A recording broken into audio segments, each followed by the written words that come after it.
Hello friends, आप सबका हमारे यहाँ की शादी में स्वागत है। और अभी चल रही है अमर के गाने की तैयारी। क्यों इससे पहले वाला शूट, जो भी रीति रिवाज वगैरह थे, जो भी प्रोग्राम थे, उसका शूट नहीं हो पाया क्योंकि मुझे बिल्कुल टाइम नहीं मिला शूट करने के लिए। बिल्कुल भी मोबाइल ही पकड़ने का टाइम नहीं मिला, तो मैं कहाँ से कर पाती, कुछ भी समय नहीं मिला।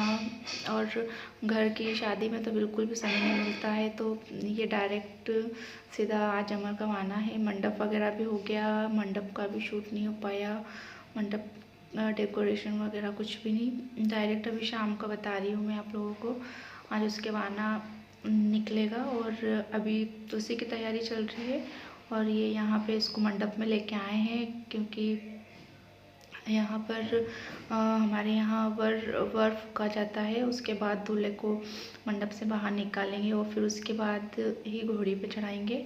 मतलब डायरेक्ट घोड़ी पे नहीं चढ़ाते, वो बहुत सारे मतलब कुछ रीति रिवाज वगैरह रहते हैं, वो करने पड़ते। तो वही उसी की तैयारी चल रही है। पहले वर फूकेंगे, उसके बाद फिर उसे मंडप से बाहर लेके आएंगे और फिर घोड़े पे बिठाएंगे। तो यहाँ पे हम मतलब हमारे गांव से आई हुई दीदी वगैरह, मौसी और बुआएँ, मतलब बहुत सारे रिश्तेदार वगैरह है जो मतलब बता रहे थे कि ऐसा करना है, इस तरह से ये होगा वो होगा। क्योंकि मेरी शादी भी थी, मैं उस टाइम लड़के की शादी में इतना कुछ होता नहीं है, जो होता था वो किया था। पर अभी फर्स्ट टाइम मतलब अमर बड़ा है मेरे बाद में, तो उसके उसमें क्या, लड़के की शादी में अलग रिवाज होते हैं, लड़की की शादी में अलग रिवाज वगैरह, पूजा का भी कुछ अलग प्रोग्राम वगैरह रहता है। तो वही सब बता रहे थे कि इस तरह से हमारे यहाँ ऐसे मतलब थोड़ा सा वाइट कपड़ा सामने इसलिए रखते हैं क्योंकि थोड़ा सा आड़ हो सके, आड़ करके मतलब एकदम सामने जो सामने से मम्मी जिससे वो मतलब माथा लगाएंगे, जिस चीज़ से अमर का माथा और मंडप को टच करेंगे, उसकी आड़ करके फिर जाता है। ये अभी स्टार्ट कर दिया है मम्मी ने, और मैं भी पास में ही खड़ी थी क्योंकि मेरे पास आरती की थाल थी और इसलिए मैं अमर के साथ में ही थी। दूसरी दीदी और दूसरी लड़कियां भी थी, पर सब अभी अपने अपने काम में बिजी थी। कोई रेडी हो रहे थे, तैयार हो रहे थे सभी, तो सब उसमें अलग अलग बिजी थे। तो बस उसी की तैयारी चल रही है यहाँ पे।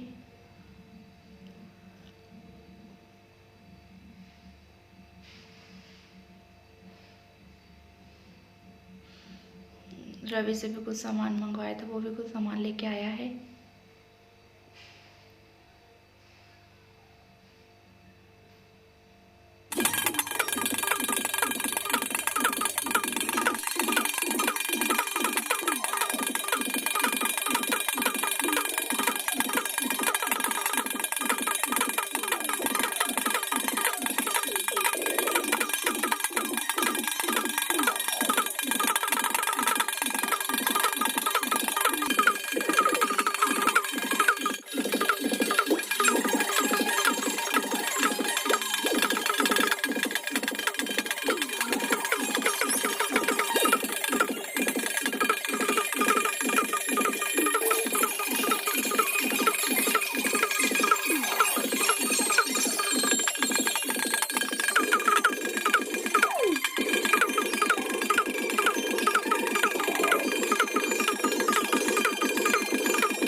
यहाँ पर राजी की दादी भी आ गई थी, वो भी बता रहे थे कि इस तरह से करने हैं, इस तरह से करना है।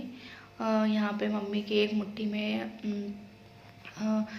में चावल है और एक मुट्ठी में नमक है। वो नमक ऐसे अमर के सिर से लेके 5 बार ऐसे पाँव में उतारेंगे और फिर अमर एक एक कदम आगे चलेगा, ऐसे उसके ऊपर हल्का सा टच करके, पाँव से टच करके, ऐसे 5 कदम चलेगा। रांची की मम्मी भी आ गई थी तैयार होकर के, और पीछे मेरे बड़े पापा की लड़की भी खड़ी है, वो येलो ड्रेस में। सब तैयार हो गए थे।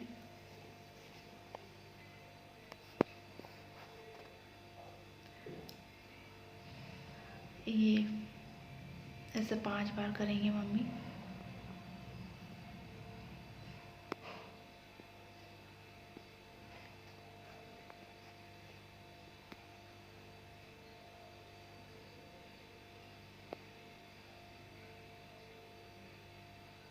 रांची की मम्मी तब पा वो घूंघट इसलिए करते हैं क्योंकि उनका ससुराल भी पास में है और हमारा घर भी पास में ही है, तो इसलिए उनको घूंघट करना पड़ता है दीदी को।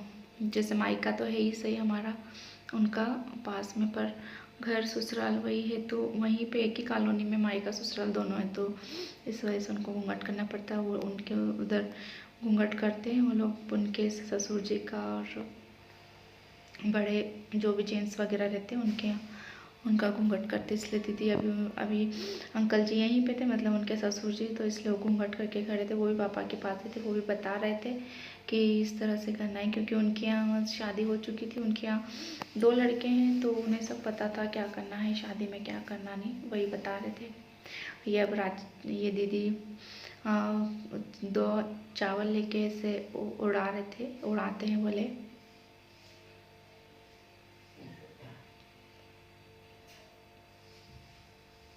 दोनों हाथों से अमर के ऊपर।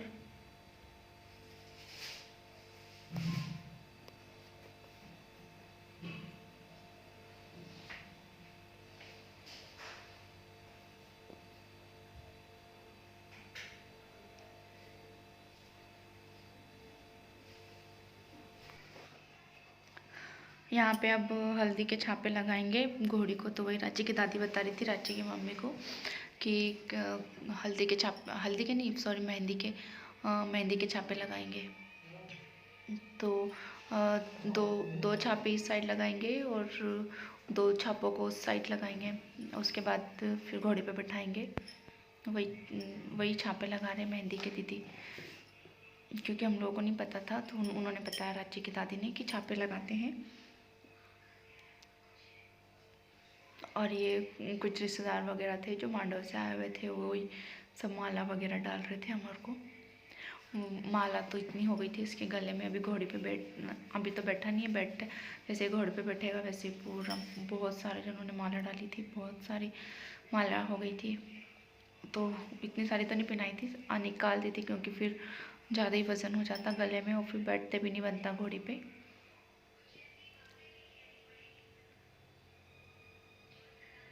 ये बस अब हमारे यहाँ घोड़ी पे जमाई बिठाते हैं, तो जमाई बिठाएंगे। अभी रांची के पापा आएंगे और वही बिठाएंगे, क्योंकि वो भी हमारे घर के जमाई है, तो वो घोड़ी पे बिठाएंगे। और पापा भी पास में ही है, क्योंकि अमर फर्स्ट टाइम घोड़ी पे बैठ रहा है, तो थोड़ा डर भी लगता है, और कोई घोड़ी बैठते से डर लगता है, इसलिए आराम से उसको बिठाएंगे। ये फाइनली अमर घोड़े पे बैठ गया, पर लाइट इतनी आ रही थी, क्योंकि जस्ट वो बैठा तो उसके सामने ही एक हेलोजन लगा था बड़ा, तो उसके मुंह पे पूरा लाइट आ रहा था, तो वही ढंग से दिख नहीं पाया। ये सामने आप लोगों को दिख ही रहा होगा, तो उसके कारण लाइट बहुत ज़्यादा हो गया था, दिख भी नहीं पा रहा था ढंग से। पर चलो कोई बात नहीं, इतना दिखा है। अब बिठा दिया, उसके बाद फिर अब मम्मी घोड़ी को वो चने की दाल खिलाते हैं ना, वो खिलाएगी मम्मी चने की दाल, और फिर चने की दाल खाकर ही घोड़ी आगे बढ़ती है।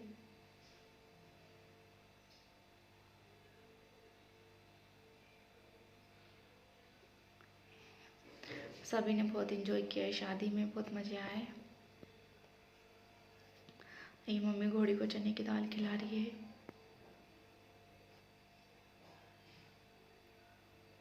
इसके बाद फिर घोड़ी को आगे बढ़ाएंगे। घोड़ी पे बाबू को बोला बैठने के लिए, पर बाबू घोड़ी पे ही नहीं बैठा, उसको बहुत डर लग रहा था, तो बिल्कुल नहीं बैठा।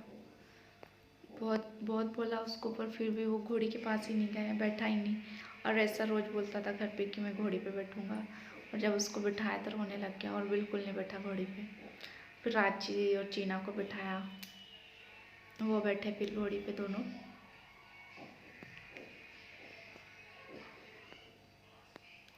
बस अभी थोड़ा सा और बचा है, फिर स्टार्ट हो जाएगा। फिर कोई रिवाज वगैरह नहीं होगा, फिर आगे चलेगी घोड़ी और फिर सभी नाचना गाना चल रहा है सभी लोगों का।